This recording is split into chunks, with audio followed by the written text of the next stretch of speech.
Warning. Gory Storytime is a horror movie review show by a son and his dad who thought that letting his 5-year-old watch scary movies was acceptable. If you are offended by horror or talk about blood and gore by a child, or if you don't want horror movies from the 60s through today spoiled, then there is a remote stuck in your couch cushion next to potato chip crumbs. Use it. And of course, parental discretion is advised. Why? You didn't use any. Shut up and start the show.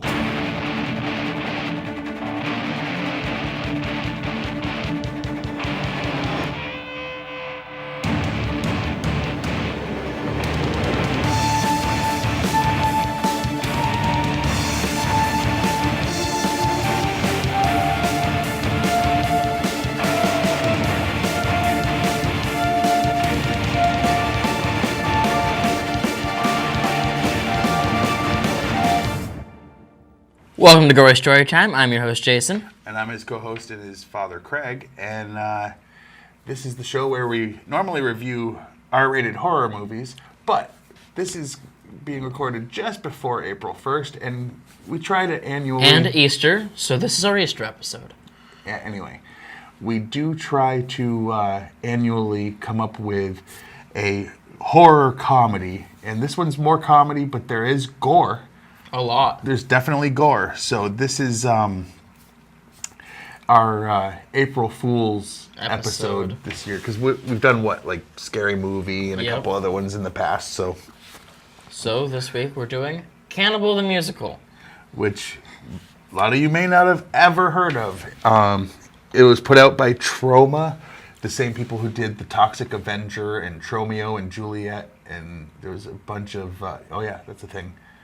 Okay. Return to Nukem High, which I think they're doing Return to Nukem High Part 2 or something, I don't know, or Going Back to Return to Nukem High Part 2 or something. It's like the weirdest name, but anyway, So, a background, right, is basically, so there's this real-life guy named Alfred Packer.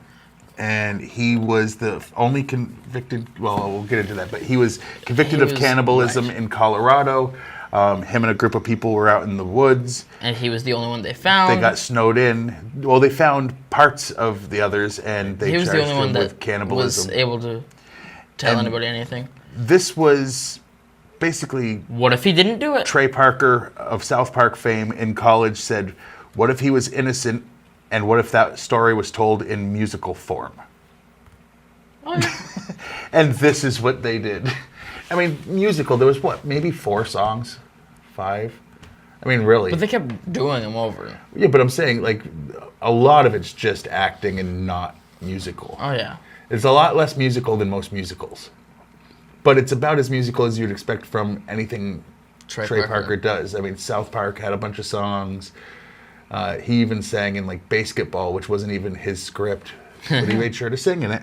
So anyway, before we get into the behind-the-scenes stuff or whatever, let's throw it to the trailer. In the cold winter of 1874, 6 men set out on a journey through the Colorado Rockies. They were looking for gold, but what they found was that they were completely lost.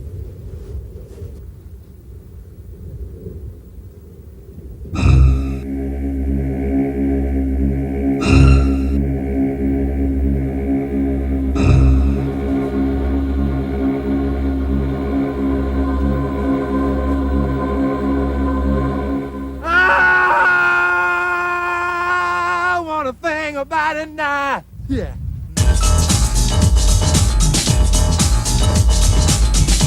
I'm Alfred Packer. This is my horse, Leanne. In the tradition of Friday the 13th, Part 2, and Oklahoma, comes the first intelligent film about cannibalism. Gross, Packer.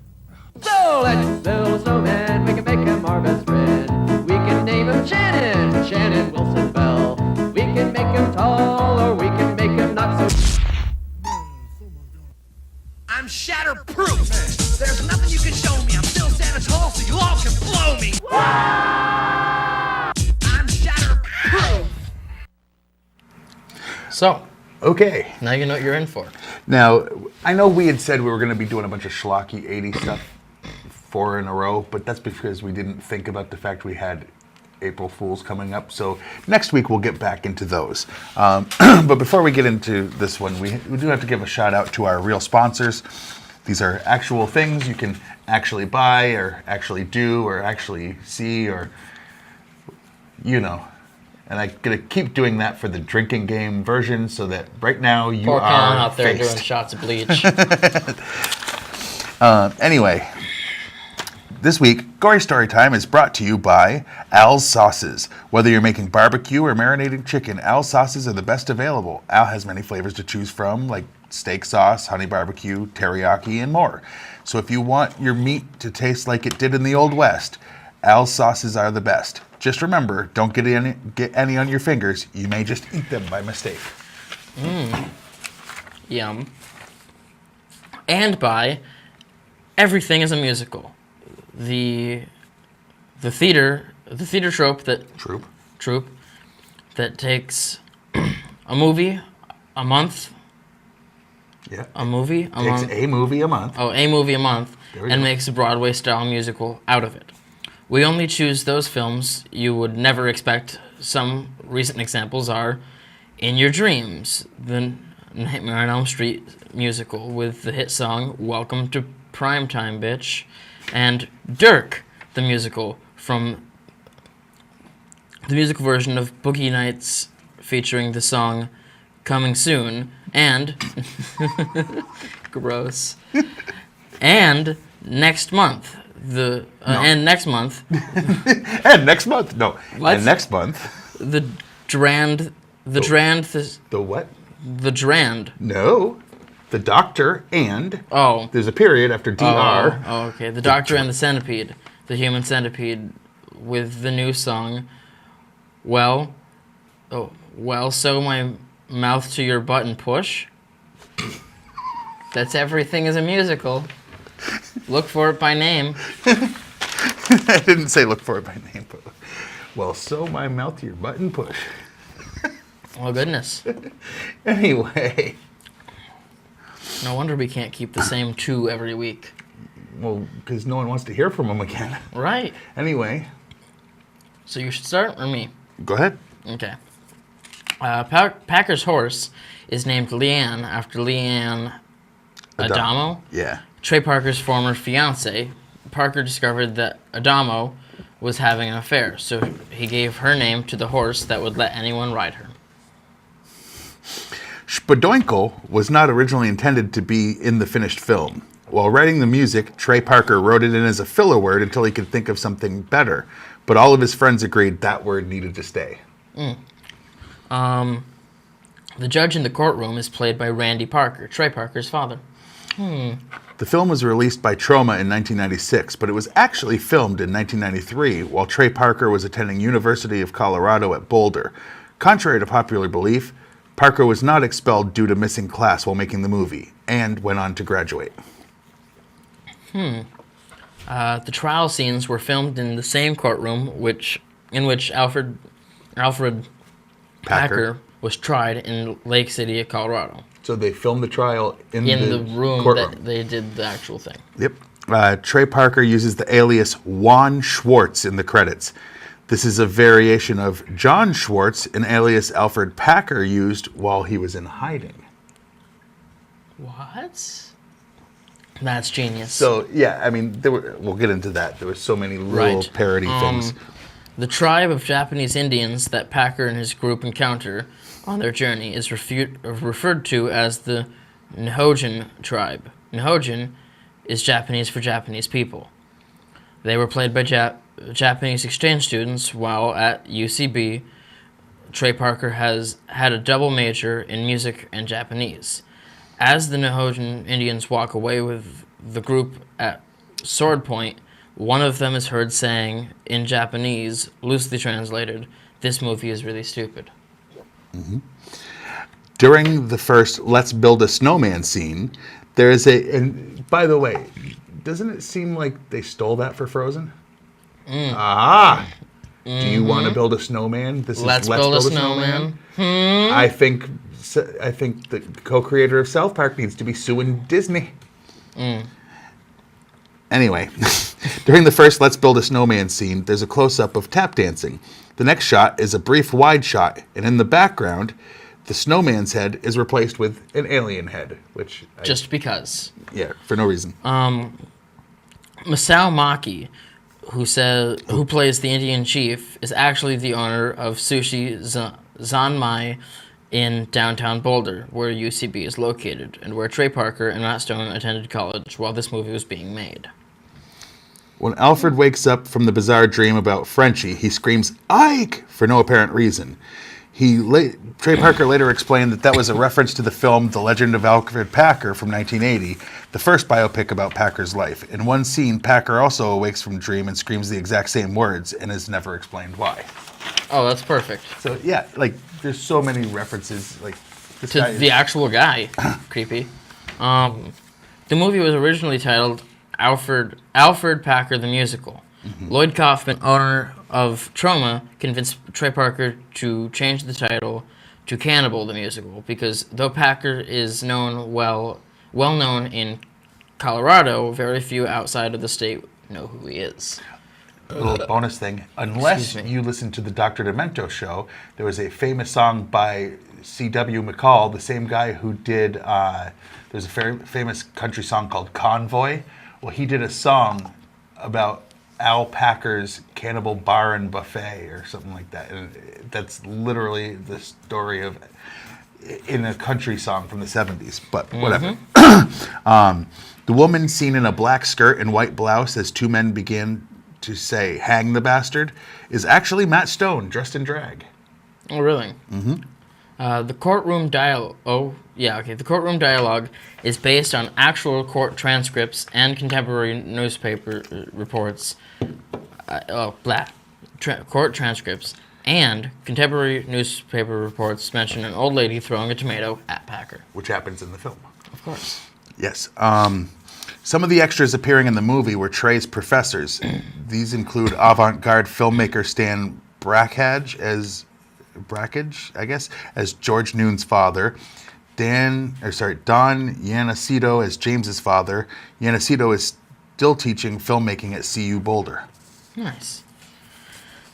Trey Parker dubbed the singing voice of Frenchie, as well as the voice of the voice of Doom, and the two Indian braves' Japanese dialogue. So he actually did the Japanese dialogue, and he wasn't anyway. Right. The real Packer, at different points in his life, signed his name either Alfred or Alfred. It is not known why he used the incorrect spelling, although it is suspected that he went along with a tattoo artist's mistake on his arm. Oh, man. That's bad. When Polly is singing about her feelings for Packer, she stares at the drawing of Packer's mugshot, where his prisoner number is 24601, a reference to Jean Valjean's number in Les Miserables. That. Yeah. I would have said that wrong. I know. You were going to say Les Miserables, and it's Les Miserables. Alfred Packer is Colorado's only convicted cannibal. The Short Order Grill in UMC, Student Union, at the University of Colorado at Boulder, which Trey Parker and Matt Stone attended, is named after him. The university also has an annual festival, Alfred Packer Days, with contests that include raw meat eating. I want to go. That sounds amazing. If you listen closely in the beginning of the general store scene, you will hear someone singing. It sounds very much like Eric Cartman of South Park, singing a line from Spudongle Day, but is actually Trey Parker doing the voice of the woman leaving the store. The woman was played by Brody McHugh, the sister of Jason McHugh, who played Frank Miller in the film. Jason also filled the roles of publicist, producer, and executive producer. Once you strip away the humorous gags in this movie, the basic plot and character arcs are mostly accurate accounts of the whole Packer case. Yeah. Which is amazing. You take out the jokes, which there are a ton of, it's actually the true story. Oh, yeah. Who would have thought? Him. Moira Kelly was slated to play the part of Polly Pry, but it was decided not to use her as it might damage serious Hollywood aspirations. Various versions of the movie credit MK. Trey Parker was very shy and uncomfortable in the scenes kissing Toddy Walters. After the two dated, Parker went back and reshot those scenes. In other words, he's like, you know what? Now that we're dating, I feel more comfortable kissing you. Can we get the cameras out? According to Trey Parker, he based the script partially on the Odyssey by Homer. In the film, Shannon Bell is seen reading the Odyssey. What? Obviously, that was him being a wise ass. They also just came out a second time, and they were given an award, and they mentioned like, I don't know why people keep inviting us to stuff because it was a liberal thing. He's like, we are Republicans, and that's not the first time. The DNC invited them before, and they were like, thanks for the free meal. We're Republicans though, so kind of odd. And people are like, are they joking? It's like, no, they're really not. But anyway, this is the only film by Trey Parker and Matt Stone that was not given or threatened to be given an NC-17 rating. Gee. So, Team America, Basketball. That means the South Park movie? Oh, yeah. Really? They were all officially going to be rated NC-17 or were threatened to if they didn't cut stuff or whatever. Wow. Yeah. The Rotten Tomato scores. The critics gave it a 56. But the people have it at 82%, which means I the have people to agree really with the like people it. more than I do the critics. Well, the critics probably, one of the things Lloyd Kaufman from Troma said at the beginning intro to the movie was Trey sent this to all the movie studios, and some of the commentary back was like, couldn't get through the first 5 minutes. This is god-awful. This is horrible. So, of course, Troma went, we'll do it! Yeah, this is very Troma-like to do, so yes. So, what was your favorite scene in this movie? Well, okay, this is going to be a little bit weird, but my favorite scene, in this movie? Weird? Yeah, no, listen. There was this part where we pressed play, okay? Yeah. And then right up until the credits, that part. But you have to have a least favorite. Oh, I do. Okay. Oh, I do. All right, so you liked from pushing play till pushing stop. Right. All right, so you really enjoyed this movie? Oh, yeah. I'll say my favorite thing, it's not a specific scene, it's all of the details. When you watch South Park, when you watch anything Matt and Trey do, they're very intelligent human beings that put so much specificity into their products. English lesson. Okay. Specificity is correct. Yes, I know. They had so many tiny, minute details. They parodied horror movies and had like the old guy come up like from Jason from the Friday Jason the 13th. movies, yeah. It's like, Warning don't them. go there, you're doomed. Like, but every single thing was either an actual reference to a fact about the true story, or reference a to parody something else. of something. Right. But there was so many references and parody, and he named his horse after his girlfriend that ex-girlfriend. cheated on him because the horse let anyone ride her. Right. Come on! Like, that's like every little thing is a detail. Is something. They come across a group of Native Americans and it's just Japanese people dressed as Indians.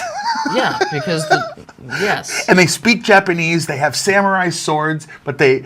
As the guy says. And then the guy says, we're... What, you don't believe we're Indians? We have teepees? And then one of the other guys goes, come on now, they do have teepees. Right. It's like, come on. But everything was either a gag, a parody that's like dead on, or the actual story. Like, the amount of detail, it must have taken him a long time to write this script because he put so many details into it. Oh, yeah. But anyway, what was your least favorite scene? My least favorite scene is that it wasn't a scene. It was the part where we had to stop it because there was nothing bad about this. because the bad things about it were on purpose. Oh yeah, it was definitely intentional. So like, and even the like He used his lack of bad, funds, even the bad special effects weren't the worst. and it was intentional. Right. And looks But more even- realistic than some of the cheesy stuff Right. nowadays. Yeah. So like even the bad stuff isn't bad. Yeah. I mean, for a couple of college kids making a movie, like, yeah, I get it. My least favorite thing, I would say, is the fact that,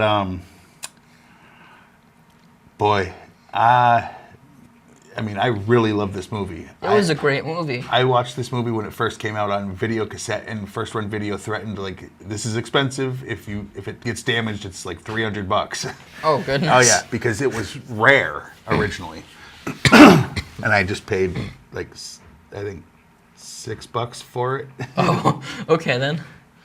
brand new. Right. But anyway, I don't know. My least favorite thing would probably be that more people don't know about this that are fans of South Park. Because if you're a fan of South Actually, Park, I have another thing. I think that they should have done another one. Not this story, but done another one. Jeffrey Dahmer. Jeffrey Dahmer, the musical. Cannibal, Dahmer, the musical, Dahmer, the too. musical. And have it been the second one. Yeah, but they're from Colorado, so that's why they did the guy from Right, Colorado but one. like- I know, but they had a personal attachment to it. The school they went to, Yeah. the cafe was named after him. I mean, there's That's hilarious. yeah. So I don't know, but anyway, I mean, my I wish biggest there problem was with this more. movie is there's not more people that have seen it. And I my appreciate it. biggest problem is that there's not more of it. Well, anyway, so what would you give it on a scale of 1 to 10? Obviously, you can't compare this We to can't like The compare Shining, this to the stuff that we've been doing. but for what it is, a For comedy. what it is, I'm giving it a 10. Really, I really am. Because there was not a solid minute that went by without me laughing hysterically to this movie. And if I wasn't laughing, it was apparently educating me I on the like- story of Alfred Packer. I'm going to go ahead and match your 10 only because I like these kind of movies at times. They're fun. Those cheesy, like Attack of the Killer Tomatoes, I think was last year's one we did for Yes. April Fools. But like, I liked that, but there was still some serious issues I had with it. Like the plot didn't make as much sense and stuff. Right. Which This had a plot. it literally did. Like this had everything those cheesy movies need, parody movies need, based on a true story movies need. Like It had all of the it had things the that gore anything that you would needs. want. I mean, it starts with we've edited out any gore so that you And it wouldn't be starts offended, and then instantly and with then it guy cuts to him eating ripping someone's neck open. which is amazing. Yeah. So, yeah, I'm going to go 10 for what it is. Like, I like the Sharknado movies and stuff, which, by the way, the new one's going to be the last one, they said. Really. Yeah, that's what they claim. We'll see. They they said in that time. about the fifth one. And this one, they go back in time. Oh, gross. There will be gonna like Nazis it. and dinosaurs. They've promised.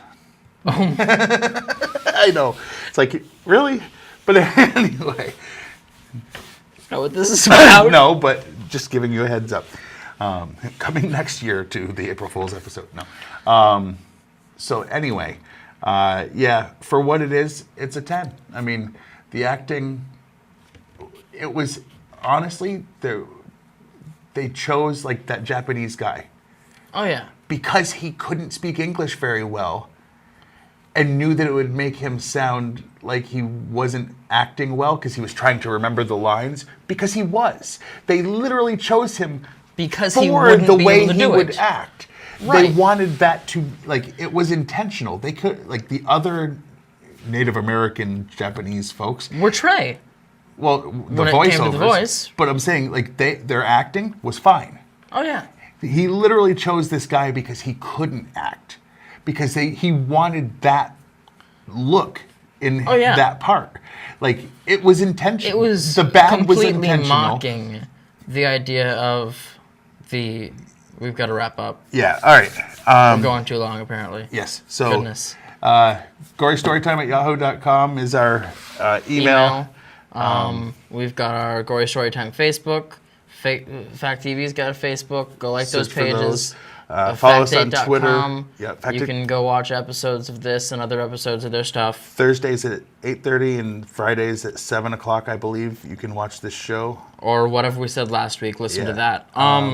And our Twitters. I'm At Jason Craig T. Jakes. Jakes. Jason T. Capital Jakes. J, capital T, capital J. Mine's all lowercase.